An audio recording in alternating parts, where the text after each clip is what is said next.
Après que les médecins ont diagnostiqué à ma mère une insuffisance rénale, elle a dit que celle qui pourrait s'occuper d'elle garderait la maison familiale. Ma sœur, Brittany, très attachée à son petit ami aisé, est intervenue aussitôt. Elle m'a regardé droit dans les yeux et a dit « Émilie, je te laisse t'occuper de maman. Je ne discuterai pas pour la maison. » Après ça, elle n'est plus jamais revenue. Au début, je n'ai pas compris ce que cela signifiait vraiment. J'ai pensé qu'elle avait besoin d'espace, que la maladie lui faisait peur, que chacun réagit différemment. Moi, je suis restée. Pour m'occuper correctement de maman, j'ai quitté mon travail. Je passais mes journées entre la maison et l'hôpital. Les séances de dialyse commençaient à l'aube. Je me levais à 4 heures du matin pour tout préparer, les médicaments, les affaires, les repas adaptés. 3 ans. Pendant 3 ans, je n'ai pas dormi une seule nuit complète. Je savais exactement combien de fois par semaine elle devait aller à l'hôpital. Je connaissais le nom de son médecin. Je savais quand elle aurait des douleurs plus fortes, quand elle serait irritable, quand elle aurait peur mais refuserait de l'admettre. Brittany, elle, ne venait pas. Pas une seule visite. Pas un week-end. Pas même un anniversaire. Elle appelait parfois au début.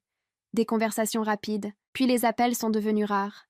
Ensuite, plus rien. Pendant qu'elle vivait sa vie, je comptais les dépenses médicales. Je faisais attention à chaque centime pour pouvoir financer son opération. Je ne m'achetais rien. Pas un seul vêtement neuf en 3 ans. Je pensais que ça en valait la peine, parce que maman l'avait promis. Elle avait dit que celle qui resterait aurait la maison. La veille de Noël de la 3e année, Brittany est réapparue. Elle a franchi la porte en pleurant. Son maquillage était coulé. Sa voix tremblait. Elle s'est jetée dans les bras de maman et a dit que son petit ami l'avait quittée, qu'elle n'avait plus rien. Maman l'a serrée contre elle comme si elle retrouvait quelque chose de précieux. Puis, elle a dit doucement « Brittany, si tu te retrouves sans rien, j'ai prévu quelque chose pour toi. La maison est déjà à ton nom. » Mon cœur s'est arrêté. Je l'ai regardée fixement. Je lui ai demandé si elle était sérieuse. Elle m'a coupé d'un geste impatient. Elle a dit qu'elle connaissait mon petit plan, que je m'étais occupée d'elle uniquement pour la maison, que je ne devais pas faire semblant d'être surprise. Une chaleur amère est montée dans ma poitrine. Je lui ai demandé, calmement, si cela signifiait que je n'aurais plus à payer ses frais médicaux, ni à préparer son opération. Elle m'a regardée comme si je venais de révéler ma vraie nature. Elle a répété que la maison appartenait à Brittany, que rêver ne me servirait à rien. Rêver. J'ai laissé échapper un rire qui faisait plus mal que des larmes. Je lui ai rappelé que c'était elle qui avait dit que celle qui la soignerait garderait la maison, que pendant 3 ans c'était moi. Moi aux dialyses, moi aux urgences, moi aux nuits sans sommeil. Les larmes ont coulé sans que je puisse les arrêter. Elle m'a accusée de faire un scandale. Elle a dit qu'une fille devait s'occuper de sa mère malade, que Brittany était innocente, pas calculatrice comme moi. Je me suis enfoncé les ongles dans les paumes. Je lui ai demandé ce que j'étais pour elle. Elle est restée silencieuse quelques secondes. Brittany a murmuré que si je voulais vraiment la maison, elle pouvait me la laisser. Maman l'a immédiatement protégée. Elle a dit que je compliquais tout, que j'étais égoïste, que j'étais prête à abandonner ma propre mère pour une maison. Abandonner. Le mot m'a frappé en plein cœur. Je lui ai demandé qui l'avait accompagnée à chaque dialyse, qui se levait à l'aube, qui restait quand elle avait des complications, qui cuisinait des plats différents quand elle se plaignait de la nourriture. Ma voix montait malgré moi. 3 ans. 3 ans pour être traitée comme une étrangère. Alors j'ai dit que je ne voulais plus la maison. Que si elle pensait que je n'étais restée que pour ça, je partirais. Je suis montée faire ma valise. Et pendant que je pleurais en silence, j'entendais sa voix douce pour Brittany. Elle lui demandait si elle avait faim. Elle proposait de lui préparer des pâtes. Elle disait que je pourrais nettoyer sa chambre pour qu'elle soit prête. Cette douceur, je ne l'avais jamais eue. Quand je suis descendue avec ma valise, elle m'a accusée de gâcher Noël. Je lui ai dit calmement que la maison était à qui elle voulait, que désormais, celle qui la possédait pouvait aussi s'occuper d'elle. Elle m'a traitée d'ingrate. Je suis sortie sans me retourner. Le vent de Noël était glacial. Mais pour la première fois depuis 3 ans, je respirais sans avoir peur de décevoir quelqu'un. Cette nuit-là, je suis restée quelques jours chez une amie. Puis j'ai loué rapidement un petit appartement d'1 pièce, propre, lumineux, plus cher que ce que je pouvais vraiment me permettre. Mais pour la première fois depuis longtemps, l'argent ne servait pas à sauver quelqu'un d'autre. Il servait à me donner un toit à moi. Avant, chaque euro était calculé pour les frais médicaux de maman, pour son opération future, pour ses médicaments. À la fin, je n'avais même pas reçu un simple merci. Alors cette fois, j'ai décidé de penser à moi. Après les fêtes, j'ai commencé à chercher du travail. 3 ans sans activité officielle, c'était un vide lourd sur mon CV. La plupart de mes candidatures sont restées sans réponse. J'ai essuyé des refus polis, des silences, mais je n'ai pas abandonné. Finalement, j'ai obtenu un poste dans une entreprise de taille moyenne. Rien d'extraordinaire, mais stable. Le jour, je travaillais au bureau. Le soir, je prenais des missions en freelance pour arrondir les fins de mois. Ma vie était remplie. Fatigante, oui, mais étrangement paisible. Je ne surveillais plus les constantes de maman. Je ne calculais plus ses médicaments. Je ne subissais plus ses reproches. Je respirais. Une semaine plus tard, en plein après-midi au bureau, mon téléphone a sonné. Numéro de l'hôpital. J'ai senti mon estomac se nouer. Le médecin m'a expliqué que les frais médicaux du mois n'avaient pas été réglés. Il m'a aussi parlé d'une avancée concernant un donneur compatible pour la greffe. Il a dit que si nous voulions avancer, il faudrait régler une somme importante rapidement. Je suis restée silencieuse quelques secondes. Puis j'ai répondu calmement que, désormais, il devait contacter directement ma mère ou ma sœur Brittany pour tout ce qui concernait les paiements et les décisions. Il y a eu un blanc au bout du fil.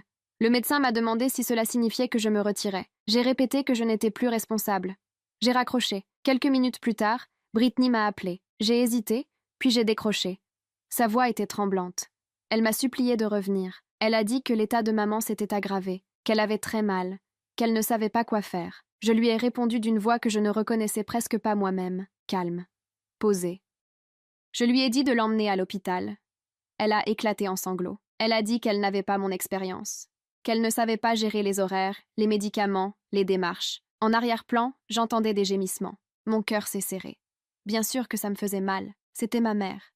Mais j'ai pensé à ces 3 années. Pendant qu'elle vivait sa romance, moi j'étais assise à côté d'un lit d'hôpital. Pendant qu'elle partait en week-end, je comptais les factures. Et maintenant qu'elle était seule, elle se souvenait qu'elle avait une sœur. Je lui ai dit que maman avait choisi, que la maison était à elle, que l'amour aussi apparemment. Alors la responsabilité devait l'être également. Brittany a crié que je la forçais, qu'elle n'avait plus rien à part cette maison. J'ai eu un rire sec. Qui avait forcé qui pendant 3 ans? La conversation est restée silencieuse quelques secondes, puis la voix de ma mère a pris le téléphone. Elle ne sonnait pas faible. Elle m'a accusée de couper ses paiements. Elle m'a demandé si j'étais capable de laisser ma propre mère sans soin. Je me suis rendu compte immédiatement qu'elle exagérait son état. J'ai respiré profondément. Je lui ai dit que je n'avais rien coupé, que j'avais seulement indiqué à l'hôpital que je n'étais plus responsable, que la maison était au nom de Brittany, et que, désormais, elles devaient gérer ensemble. Elle m'a traité de cruelle. J'ai répondu que je ne lui souhaitais aucun mal, mais que je ne serais plus son assurance invisible. Puis j'ai raccroché, et j'ai bloqué le numéro. Le silence qui a suivi n'était pas doux. Mais il était différent. Il y avait de l'espace. De l'espace pour ne plus me justifier. Ce soir-là, je me suis couchée sans alarme réglée pour 4 heures du matin. Je n'ai pas rêvé d'hôpital. Je n'ai pas sursauté en imaginant un appel d'urgence. J'ai dormi d'une traite. 2 jours plus tard, j'ai reçu un email inattendu. J'étais retenue pour la dernière étape d'un processus de sélection pour un poste plus stable. J'avais presque oublié ma candidature. J'ai senti quelque chose d'étrange dans mes jambes. Pas de la peur, de la possibilité. Le jour de l'entretien, j'ai mis les meilleurs vêtements que j'avais encore. Ils n'étaient pas neufs, mais propres, bien repassés. Le responsable a parcouru mon dossier et a pointé le trou de 3 ans. Il m'a demandé ce que j'avais fait pendant cette période. J'ai avalé ma salive.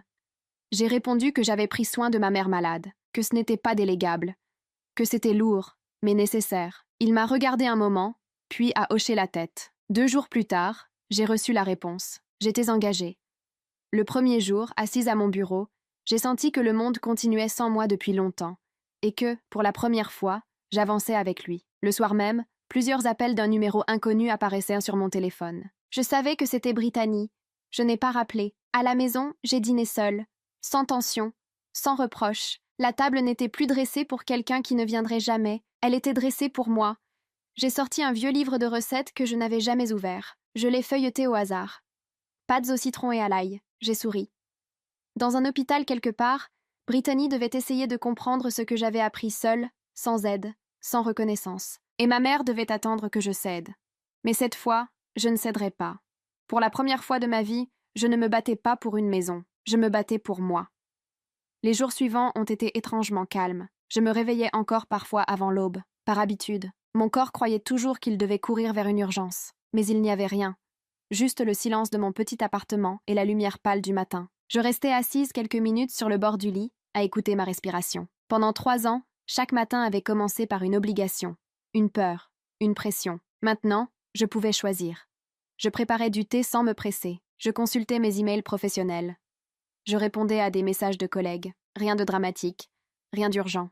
Un jour, en allant au travail, je suis passée devant l'entrée de l'hôpital central. Instinctivement, mes yeux se sont tournés vers les portes automatiques. Combien de fois avais-je franchi ces portes avec ma mère à mon bras? Combien de fois avais-je attendu sur des chaises inconfortables, les mains jointes, à espérer qu'on m'appelle? Je me suis arrêtée une seconde. Puis j'ai continué à marcher. Au bureau, ma collègue Sophie m'a demandé si je dormais mieux. Elle connaissait toute l'histoire. Je lui ai répondu que j'avais l'impression de récupérer 3 hivers en une seule nuit. Elle a souri, sans poser d'autres questions. Elle n'a pas mentionné ma mère. Moi non plus. Le soir, en rentrant, j'ai trouvé un colis posé devant ma porte. Aucun nom d'expéditeur. Je l'ai ouvert avec méfiance. À l'intérieur, il y avait mon vieux tablier de cuisine. Celui que je portais chez ma mère, plié soigneusement. Propre. Je l'ai tenu quelques secondes entre mes mains. C'était une façon de dire quoi? Merci, reviens? Tu nous manques? Je ne savais pas. Je l'ai posé sur une chaise. Je ne l'ai ni jeté, ni rangé. Je l'ai simplement laissé là.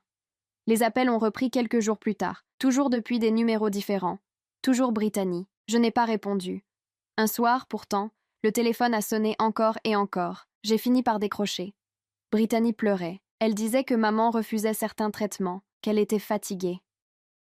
Qu'elle demandait parfois mon nom puis se taisait. Je suis restée silencieuse. Elle m'a demandé si je pouvais venir au moins une fois, juste pour parler, juste pour calmer les choses. Je lui ai répondu que je ne pouvais pas être la solution chaque fois que la situation devenait difficile. Elle m'a dit qu'elle n'y arrivait pas, qu'elle ne comprenait pas les doses, les horaires, les rendez-vous, qu'elle avait peur de faire une erreur. Je lui ai rappelé que j'avais appris seule. Personne ne m'avait guidée. Personne ne m'avait soutenue. Au bout du fil, elle a murmuré qu'elle n'avait jamais imaginé que ce serait aussi lourd. Je n'ai pas su quoi répondre à ça. Peut-être que c'était la première phrase sincère que j'entendais de sa part depuis longtemps. Quelques jours plus tard, elle est venue sans prévenir à mon travail. Je l'ai vue à l'accueil, les épaules basses, les cernes marquées. Elle n'avait plus l'air de la sœur protégée et insouciante. Elle m'a dit que maman voulait organiser un dîner, qu'elle souhaitait parler de la maison, qu'elle envisageait de changer certaines choses. J'ai laissé échapper un petit rire. Une réunion familiale maintenant? Brittany a baissé les yeux. Elle a dit qu'elle n'en pouvait plus des reproches, que si je ne venais pas, maman dirait que tout était de sa faute. J'ai observé son visage. Je n'y ai pas vu de manipulation, juste de la fatigue. Alors j'ai accepté, une seule fois. Le soir du dîner, je suis retournée dans la maison. La façade était la même. Les fenêtres, la porte, le jardin. Mais en entrant, j'ai ressenti quelque chose de différent. Le silence n'était plus autoritaire. Il était vide. Maman était assise dans son fauteuil. Plus mince, plus pâle, mais son regard était toujours aussi perçant. Elle m'a salué sans chaleur, sans hostilité. Nous nous sommes assises à table. Les premières minutes se sont écoulées dans un silence pesant. On n'entendait que les couverts contre les assiettes. Puis elle a dit qu'elle voulait parler de la maison. Elle a expliqué qu'elle réfléchissait à partager la propriété entre nous deux. Moitié-moitié, comme si c'était une concession généreuse. Je l'ai regardée longtemps avant de répondre. Je lui ai demandé ce qui avait changé. Elle a dit que Brittany n'était pas stable, que moi, si. J'ai senti une vieille colère remonter. Stable? J'avais été stable quand je me levais à l'aube, stable quand je payais les factures, stable quand je ne dormais pas. Maintenant que je partais, je devenais soudainement fiable. Je lui ai demandé si elle se souvenait de tout ce qu'elle m'avait dit le soir de Noël. Elle a détourné le regard. Elle a parlé de confusion, de fatigue, de mots prononcés sous la pression. Je lui ai dit que je ne voulais pas la moitié d'une maison offerte par culpabilité, que je ne voulais rien qui vienne avec des conditions invisibles. Je me suis levée. Brittany m'a supplié du regard de rester.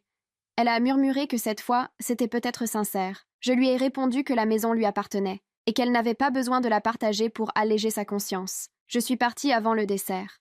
En rentrant chez moi, je me suis sentie légère, pas heureuse, mais libre. Le lendemain matin, j'ai pris ma vieille valise du placard, celle que j'avais emportée le soir de Noël. Je l'ai ouverte. À l'intérieur, il restait quelques objets. Une photo de nous 3 quand nous étions enfants. Un carnet de recettes que j'avais commencé à écrire pendant la maladie de maman. Une lettre inachevée que j'avais écrite sans jamais l'envoyer. Je l'ai relue. Elle parlait de douleur, d'injustice, d'un espoir d'être enfin vue. Je l'ai déchirée. La photo, je l'ai rangée dans un tiroir. Le carnet, je l'ai posé sur une étagère. La valise, je l'ai descendue dans la rue et je l'ai déposée près d'un conteneur de dons. Je n'avais plus besoin de la garder. Ce n'était pas seulement une valise. C'était le poids de ces 3 années. En remontant les escaliers, j'ai compris que quelque chose s'était réellement terminé. Mais je ne savais pas encore que le plus difficile restait à venir. Quelques jours après ce dîner, je n'ai plus eu de nouvelles, ni de Brittany, ni de ma mère. Le silence s'est installé, mais cette fois il ne me serrait plus la gorge. Il était neutre, presque honnête. Je travaillais beaucoup. Mes journées étaient rythmées par des réunions, des échéances, des corrections. Le soir, je rentrais chez moi fatiguée, mais d'une fatigue normale, pas celle qui vous écrase. Celle qui vous rappelle simplement que vous avez vécu votre propre journée. Un jeudi après-midi, alors que je relisais un dossier, mon téléphone s'est illuminé. Numéro inconnu. Je l'ai laissé sonner. Puis il a sonné à nouveau. Encore.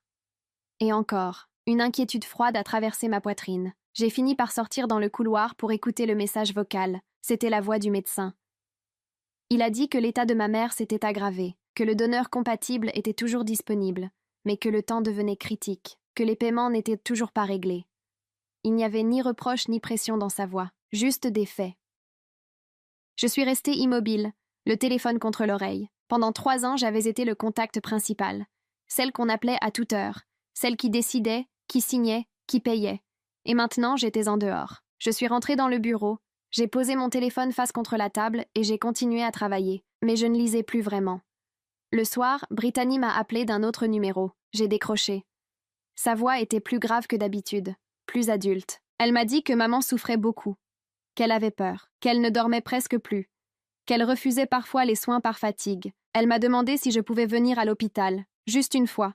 Je lui ai demandé si maman me le demandait. Il y a eu un silence.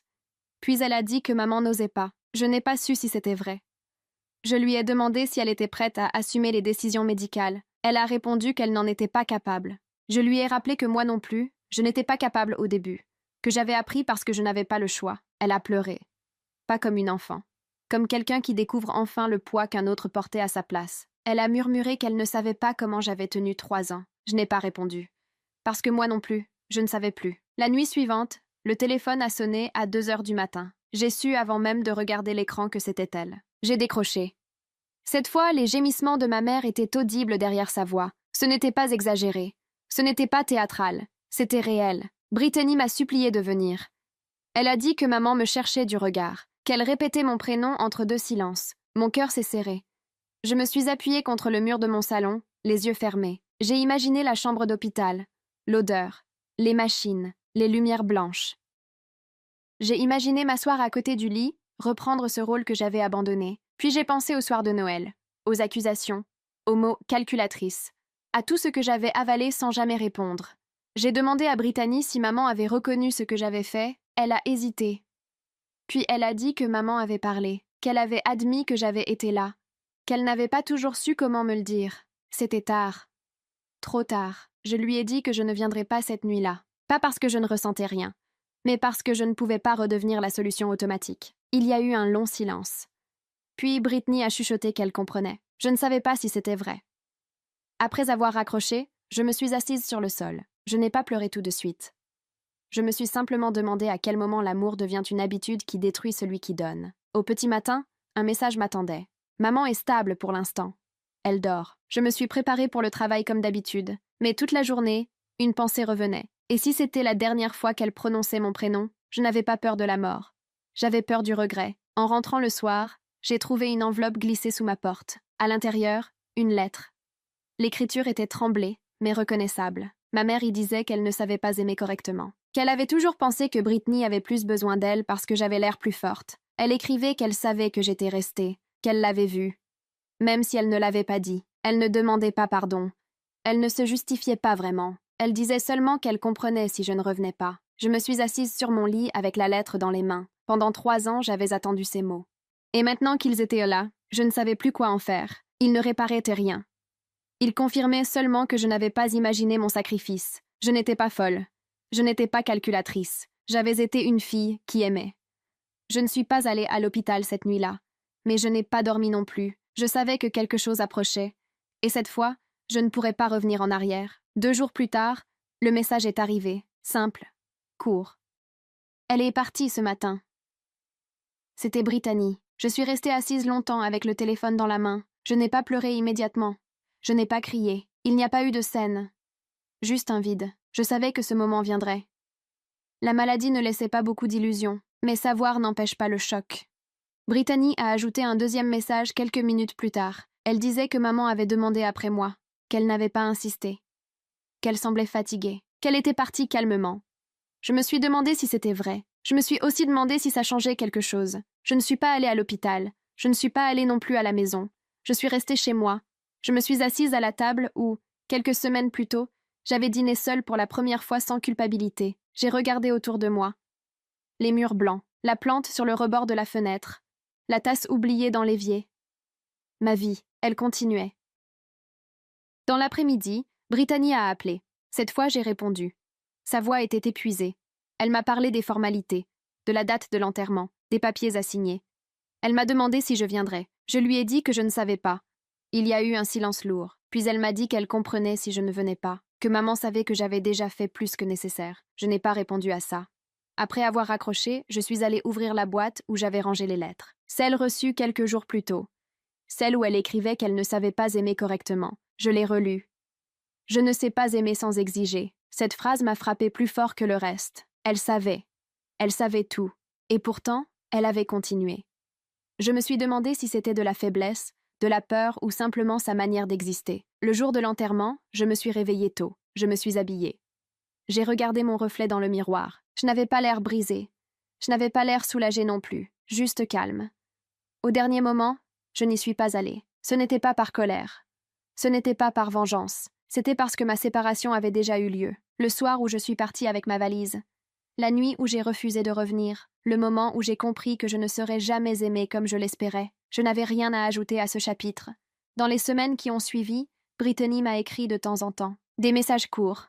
Pratiques. Elle m'a informé que la maison était hypothéquée, qu'elle avait contracté un prêt, qu'elle avait du mal à payer. Je n'ai pas demandé pourquoi. Je savais, la maison avait toujours été un symbole, une récompense, une promesse, mais elle n'avait jamais été un refuge. Un soir, Brittany m'a demandé si je voulais récupérer quelque chose, des affaires, des souvenirs. J'ai réfléchi. Puis j'ai répondu que non. Ce qui m'appartenait vraiment ne se trouvait pas dans cette maison. Les mois ont passé, je me suis concentrée sur mon travail. J'ai commencé à écrire un peu le soir, pas sur ma mère, pas sur Brittany, sur moi, sur ce que ça fait de donner sans mesure, sur la fatigue invisible des personnes qu'on croit fortes, sur le moment précis où on décide de ne plus être la solution automatique. Un jour, lors d'un atelier d'écriture organisé par l'entreprise, une jeune femme m'a demandé comment on surmonte une blessure d'enfance. Je lui ai répondu qu'on ne la surmonte pas vraiment. On apprend à marcher avec, sans qu'elle nous tire en arrière. Ce soir-là, en rentrant chez moi, j'ai accroché au mur un petit cadre que j'avais acheté. À l'intérieur, une phrase simple que j'avais écrite moi-même. Je ne dois rien pour mériter l'amour. Je l'ai regardé longtemps. Ma mère n'était plus là. Brittany vivait avec ses propres choix. Et moi, pour la première fois, je vivais avec les miens. Je n'avais pas gagné une maison. Je n'avais pas gagné une reconnaissance parfaite, mais j'avais gagné quelque chose de plus difficile, la liberté de ne plus me sacrifier pour être aimée. La mort de ma mère n'a pas provoqué l'effondrement que j'avais imaginé pendant des années. Il n'y a pas eu de cris. Pas de chute brutale, pas de nuit entière passée à pleurer. Il y a eu quelque chose de plus difficile à expliquer, un relâchement. Comme si une tension constante installée en moi depuis l'enfance venait enfin de lâcher. Les premières semaines ont été étranges. Brittany m'écrivait pour des détails pratiques, des papiers à signer, des comptes à fermer, des objets à récupérer. Je répondais brièvement. Je ne cherchais plus à comprendre ses décisions. Je ne cherchais plus à corriger quoi que ce soit. Un soir, elle m'a envoyé un message plus long que les autres. Elle disait qu'elle n'arrivait pas à dormir dans la maison, que chaque pièce lui rappelait quelque chose qu'elle n'avait pas fait, que le silence y était lourd. Je suis restée longtemps devant l'écran. Je n'ai pas ressenti de satisfaction. Juste une vérité simple. J'avais vécu ce poids pendant 3 ans, seule. Je lui ai répondu que si la maison lui pesait, elle pouvait la vendre. Elle m'a écrit qu'elle n'en était pas capable, que c'était tout ce qui lui restait. Tout ce qui lui restait. J'ai relu cette phrase plusieurs fois. Moi, j'avais tout perdu, et pourtant je respirais mieux que jamais. Quelques jours plus tard, je suis passée devant l'ancien quartier par hasard. Je n'avais pas prévu d'y aller. Mais mes pas m'y ont mené. Je me suis arrêtée de l'autre côté de la rue. La maison était là. Identique. Les volets fermés. Le jardin un peu négligé. Je n'ai pas ressenti d'attachement. Ni colère, ni nostalgie. Juste la conscience que j'y avais laissé une version de moi qui croyait que l'amour se mérite par l'épuisement. Je ne suis pas entrée. Je suis repartie. Au travail, ma vie prenait une direction inattendue. On m'a proposé de coordonner un nouveau projet. Plus de responsabilité. Plus de visibilité. Avant, j'aurais douté. Je me serais demandé si j'en étais capable. Cette fois, j'ai accepté sans trembler. Le soir, j'ai commencé à écrire sérieusement, pas pour me plaindre. Pas pour régler des comptes, mais pour mettre des mots sur ce que beaucoup vivent, sans jamais le dire. Le favoritisme silencieux, le sacrifice invisible, l'épuisement qu'on appelle devoir. Un article a été publié en interne, puis partagé. Puis reprit. Des collègues sont venus me voir pour me dire qu'elles se reconnaissaient. Je n'étais pas la seule. Un samedi, Brittany est venue frapper à ma porte. Elle avait l'air plus mince, plus fragile, moins sûre d'elle. Je l'ai laissée entrer. Nous nous sommes assises face à face. Elle m'a dit qu'elle pensait vendre la maison, qu'elle n'arrivait plus à la payer, qu'elle n'arrivait plus à y vivre. Elle m'a demandé si ça me dérangeait. Je lui ai répondu que cette maison n'avait jamais été un symbole pour moi, seulement une promesse qui n'avait pas tenu. Elle a baissé les yeux. Puis elle m'a dit quelque chose que je n'attendais pas. Elle a dit qu'elle avait toujours cru que j'étais plus forte, que maman s'occupait plus d'elle parce qu'elle semblait fragile, qu'elle, au fond, avait accepté cette place sans se poser de questions. Elle m'a dit qu'elle avait compris trop tard que ce confort avait un prix, que quelqu'un d'autre payait. Je l'ai écoutée sans l'interrompre. Je ne lui ai pas dit que j'aurais voulu entendre ça plus tôt, parce que c'était évident. Avant de partir, elle m'a demandé si je lui en voulais. J'ai réfléchi. Je lui ai dit que je lui en avais voulu longtemps, mais que je n'avais plus l'énergie de continuer. La rancœur est lourde. Je venais à peine d'apprendre à marcher légère. Elle est partie sans drame, sans promesse, sans illusion. Quand la porte s'est refermée, j'ai regardé autour de moi. Mon appartement était toujours simple, toujours modeste, mais chaque objet m'appartenait. Chaque décision aussi. Je n'avais pas hérité d'une maison. J'avais hérité d'une leçon. On peut passer sa vie à essayer d'obtenir l'amour de quelqu'un qui ne sait pas en donner, ou on peut apprendre à se donner ce qu'on attendait des autres. Ce soir-là, j'ai ouvert un nouveau carnet. Sur la première page, j'ai écrit « Je ne suis plus la fille qui attend ». Et pour la première fois, ce n'était pas une promesse. C'était un fait. La maison a été vendue 3 mois plus tard. Brittany m'a envoyé un message court pour me prévenir que les papiers étaient signés. Elle n'a pas donné de détails. Elle n'a pas demandé mon avis. Je n'en avais pas besoin. Le jour où la vente a été finalisée, je ne me suis rendu compte de rien de particulier. Pas de boule dans la gorge. Pas de nostalgie soudaine. Juste une pensée simple. Tout ce qui me retenait là-bas avait déjà disparu depuis longtemps. Quelques semaines plus tard, Brittany m'a demandé si nous pouvions prendre un café. J'ai accepté. Nous nous sommes retrouvés dans un petit café du centre-ville. Un endroit neutre. Sans souvenir. Elle avait l'air différente. Moins apprêtée. Plus réelle. Elle m'a expliqué qu'après la vente et le remboursement des dettes, il ne restait presque rien. Que la maison, au final, n'avait été qu'un poids financier. Une illusion de sécurité. Je l'ai écoutée sans commenter. Elle a fini par me dire qu'elle avait longtemps cru que maman l'aimait plus que moi. Puis elle a ajouté quelque chose qui m'a surprise. Elle a dit qu'elle avait compris récemment que ce n'était pas forcément de l'amour en plus, mais de la peur, que maman avait toujours pensé que j'étais solide, que je pouvais supporter plus. Solide. Ce mot m'a presque fait sourire. Personne ne m'avait jamais demandé si je voulais être solide. Elle m'a regardé droit dans les yeux et m'a dit qu'elle regrettait de ne pas avoir partagé le poids plus tôt. Je lui ai répondu que ce n'était pas à elle seule de le porter. Le problème ne venait pas seulement d'elle. Il venait d'un système silencieux où l'on décide qu'un enfant est fort et l'autre fragile, et où le fort devient invisible.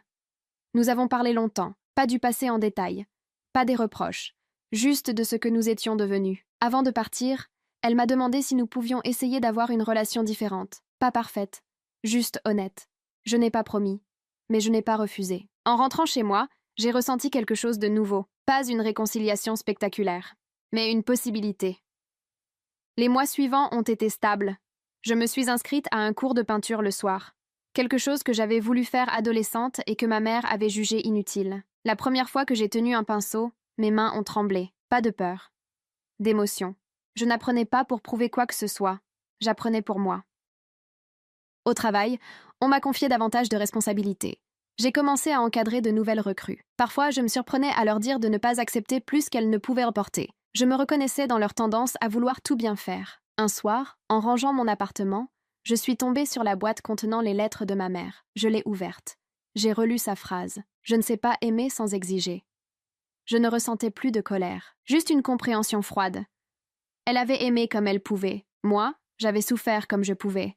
Nous avions toutes les deux fait ce que nous savions faire. Je n'avais plus besoin d'obtenir d'elle ce qu'elle n'avait jamais su donner. Cette nuit-là, j'ai écrit une dernière page dans mon carnet. Pardonner ne signifie pas excuser. Cela signifie arrêter de se faire mal avec la même histoire. Je ne sais pas si j'ai totalement pardonné. Mais je sais que je ne revis plus les mêmes scènes dans ma tête. Je ne me demande plus si j'aurais dû revenir à l'hôpital. Je ne me demande plus si j'aurais dû accepter la moitié de la maison. J'ai choisi. Et ce choix m'a construite. Je ne suis plus la fille qui attend qu'on la remarque. Je suis la femme qui se remarque elle-même. Et pour la première fois, cela suffit. 1 an a passé. Parfois, je m'en rends compte en regardant mon agenda. Les dates se sont enchaînées sans drame. sans effondrement, sans retour en arrière. Ma vie n'a rien d'extraordinaire. Je me lève, je travaille, je peins le soir quand j'en ai envie, je dîne seule ou avec des amis. Je ris plus facilement qu'avant, mais il y a une différence fondamentale. Je ne me sens plus en attente de reconnaissance. Brittany et moi avons trouvé un équilibre fragile. Nous ne nous appelons pas tous les jours. Nous ne faisons pas semblant que tout a toujours été parfait. Nous parlons quand c'est nécessaire. Et parfois, quand ce n'est pas nécessaire. Un dimanche, elle est venue déjeuner chez moi. Elle a apporté une tarte. Elle a regardé autour d'elle et m'a dit que mon appartement me ressemblait. Je lui ai demandé ce que ça voulait dire. Elle a répondu que c'était simple, clair, sans tension. Je n'ai pas su si c'était un compliment ou un constat. Nous avons parlé de choses ordinaires. Son nouveau travail, mon projet en cours, les prix qui augmentent, les voisins bruyants. À un moment, elle a dit que maman aurait été surprise de me voir comme ça. Je lui ai demandé si elle pensait que maman aurait été fière. Brittany a réfléchi. Elle a dit qu'elle ne savait pas si maman savait exprimer la fierté, mais qu'au fond, elle aurait reconnu ma force. Cette fois, le mot « force » ne m'a pas agacée, parce que je n'étais plus obligée d'être forte pour survivre. Je l'étais par choix. Après son départ, je me suis assise devant ma toile inachevée. Je peignais quelque chose d'abstrait. Pas une maison, pas un visage, juste des formes claires et sombres qui se mêlaient sans se dominer. Je me suis rendu compte que je ne peignais plus pour impressionner quelqu'un d'invisible. Je peignais pour ressentir. Au travail, j'ai accepté d'animer un atelier sur l'équilibre entre vie personnelle et responsabilité familiale. Le sujet m'aurait terrifié autrefois. Cette fois, j'ai parlé simplement. J'ai dit qu'il n'y a pas de médaille pour celui qui s'épuise en silence, que prendre soin de quelqu'un ne signifie pas s'abandonner, que l'amour sans limite peut devenir une prison. Je n'ai pas raconté toute mon histoire.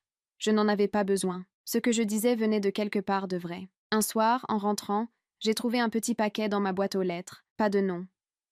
À l'intérieur, il y avait une photo ancienne de nous trois. Moi, Brittany et maman, dans un parc, quand nous étions enfants. Au dos, une phrase écrite de la main de Brittany. On ne peut pas changer le passé, mais on peut choisir la suite. Je suis restée longtemps à regarder cette photo. Je ne voyais plus seulement l'injustice. Je voyais aussi deux petites filles, qui essayaient chacune de survivre à leur manière. J'ai posé la photo dans un cadre. Pas par nostalgie, par acceptation. Je ne suis pas devenue quelqu'un de dur. Je ne suis pas devenue quelqu'un d'indifférent. Je suis devenue quelqu'un qui sait dire non sans se haïr ensuite. Et c'est peut-être la plus grande victoire. 2 ans ont passé depuis la mort de ma mère. Quand je regarde en arrière, j'ai parfois l'impression que tout cela appartient à une autre vie. Une version de moi qui vivait dans l'attente constante d'un appel, d'un reproche, d'une urgence. Aujourd'hui, mon téléphone peut sonner à 2 heures du matin sans que mon cœur se serre, parce que je ne suis plus l'ombre de quelqu'un. Brittany et moi nous voyons de temps en temps. Pas comme des sœurs inséparables, pas comme des étrangères non plus. Nous avons trouvé un rythme. Un soir, elle m'a confié qu'elle suivait une thérapie. Elle voulait comprendre pourquoi elle avait toujours accepté d'être protégée pendant que je portais tout. Je l'ai écoutée sans jugement. Elle m'a dit quelque chose d'important ce jour-là. Elle a dit qu'elle avait longtemps cru que je n'avais pas besoin d'aide, que je semblais capable d'encaisser, que maman pensait pareil. Je lui ai répondu que paraître forte ne signifie pas ne rien ressentir. Elle a hoché la tête. Ce n'était pas une excuse, c'était un constat tardif. Au travail, j'ai évolué. J'ai obtenu une promotion, plus de responsabilités, plus de confiance. Mais cette fois, je sais poser des limites. Quand une tâche dépasse ce que je peux assumer, je le dis. Quand je suis fatiguée, je le reconnais. Je ne me prouve plus ma valeur par l'épuisement. Un jour, lors d'un atelier que j'animais, une femme m'a demandé comment savoir si on aide par amour ou par peur d'être rejeté. La question m'a frappée. Je lui ai répondu que l'amour ne devrait pas exiger qu'on disparaisse. Si on se perd complètement en aidant, ce n'est plus un choix libre. C'est une tentative de gagner quelque chose. En prononçant ces mots, j'ai compris à quel point j'avais changé. Je ne cherche plus à gagner l'amour. Je choisis où je le donne. Un dimanche matin, en rangeant un tiroir, je suis tombée sur mon ancien réveil, celui qui sonnait à 4 heures du matin pendant 3 ans. Je l'ai pris dans ma main. J'ai repensé au matin glacé, à la fatigue, à la solitude dans la cuisine silencieuse. Je ne ressens plus de colère envers cette version de moi. Je ressens du respect. Elle a fait ce qu'elle croyait juste. Mais moi, aujourd'hui, je sais que je peux être juste envers moi-même aussi. Brittany m'a récemment invitée à passer un week-end à la campagne. Une petite maison qu'elle loue parfois avec des amis. J'ai hésité. Puis j'ai accepté. Le soir, assise sur la terrasse, elle m'a demandé si je pensais encore à maman avec rancune. J'ai réfléchi. Je lui ai dit que je pense à elle comme à quelqu'un d'imparfait, quelqu'un qui a aimé mal, quelqu'un qui a reproduit des choses qu'elle ne comprenait pas. Je ne l'idéalise plus. Je ne la condamne plus non plus. Je la vois comme elle était. Et moi, je me vois comme j'étais. Nous sommes restés silencieuses un moment. Ce silence n'était plus lourd, il était mature. Avant de rentrer, Brittany m'a serré dans ses bras. Ce n'était pas une étreinte dramatique, juste sincère. Je ne sais pas si nous deviendrons un jour proches comme certaines sœurs le sont, mais nous ne sommes plus dans la compétition silencieuse que maman avait installée entre nous, et c'est déjà beaucoup. Le soir, en rentrant chez moi, j'ai ouvert mon carnet. J'ai écrit « Je n'ai pas perdu une maison. J'ai quitté un rôle. Je ne suis plus la fille qui prouve. Je ne suis plus la fille qui attend. Je suis la femme qui choisit. Et parfois, quand je m'assois seule dans mon salon, une tasse de thé à la main, je réalise que le plus grand héritage que ma mère m'a laissé n'est pas matériel. C'est la décision que j'ai prise le soir de Noël. Partir. Et ne plus revenir pour être aimée. Aujourd'hui, cela fait presque 3 ans. Si on m'avait dit, le soir où j'ai quitté la maison avec ma valise, que je me sentirais un jour aussi stable, je ne l'aurais pas cru. À l'époque, je pensais que partir signifiait tout perdre. En réalité, c'était la première fois que je me choisissais. Il m'arrive encore de penser à ma mère. Pas tous les jours, pas avec douleur. Parfois, simplement en coupant des légumes dans ma cuisine. Parfois en passant devant un hôpital. Parfois en entendant quelqu'un dire qu'il faut toujours tout donner pour sa famille. Je ne réponds plus intérieurement avec colère. Je réponds avec lucidité. J'ai aimé ma mère. Je l'ai aimée au point de m'oublier. Et elle m'a aimée à sa manière.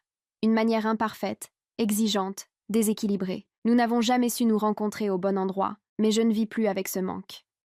Un soir, en rentrant du travail, j'ai ouvert mon agenda et j'ai vu une date entourée en rouge. C'était le jour où j'avais quitté la maison. Sans m'en rendre compte, je l'avais noté l'année précédente. Je me suis assise à ma table. J'ai repensé à cette nuit glaciale, à ma valise à moitié vide, à la voix de ma mère disant que je reviendrais parce que je n'étais plus capable de vivre ailleurs. Elle se trompait. Je n'étais pas incapable. J'étais seulement épuisée. Aujourd'hui, je vis ailleurs. Pas seulement physiquement. Mentalement. Je ne cherche plus à être la fille idéale. Je ne cherche plus à compenser un amour inégal. Je ne cherche plus à mériter ce qui devrait être donné librement. Brittany et moi avons trouvé une forme de paix. Nous ne réécrivons pas le passé. Nous ne faisons pas semblant qu'il n'a pas existé, mais nous avançons.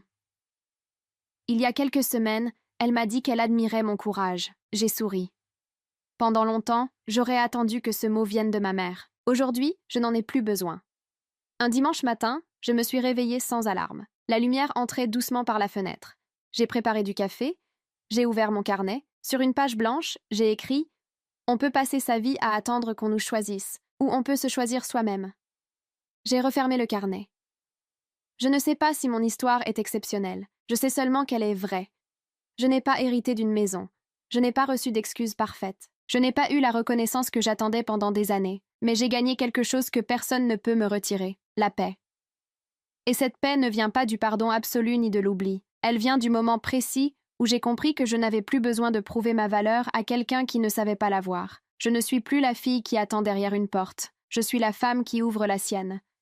Et cette porte, je ne la refermerai plus jamais sur moi-même.